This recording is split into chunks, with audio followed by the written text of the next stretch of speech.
ఒక విచిత్రమైనటువంటి పరిస్థితి ఏంటంటే, ఒక సినిమాని చూసినప్పుడు, ఆ సినిమాకి సంబంధించి ఒక రూట్ ఆలోచించాలి.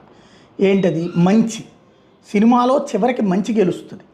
కానీ ఇప్పుడు సినిమాలలో చెడే చివరిదాకా గెలుస్తుంటే, ఆ సినిమాల ప్రభావమే యువత మీద ఇవాళ యువతకి మాస్టార్ల ఇన్స్పిరేషన్ కాదు, తల్లిదండ్రుల ఇన్స్పిరేషన్ కాదు, సమాజంలో అద్భుతమైన పనులు చేసిన వాళ్ళు ఇన్స్పిరేషన్ కాదు, సినిమా యాక్టరు సినిమాలో వాడి క్యారెక్టర్ ఇన్స్పిరేషన్. దానికి సాక్ష్యం పుష్ప అనే ఒక దిక్కుమాలిన సినిమా. సినిమా సూపర్ హిట్ అయి ఉండొచ్చు, ₹1,00,00,000 సంపాదించుకుని ఉండొచ్చు. కానీ రెండు పోత్రలో కూడా, రెండు నెంబర్ 1లో నెంబర్ 2లో కూడా స్మగ్లరే విలను, స్మగ్లరే హీరో.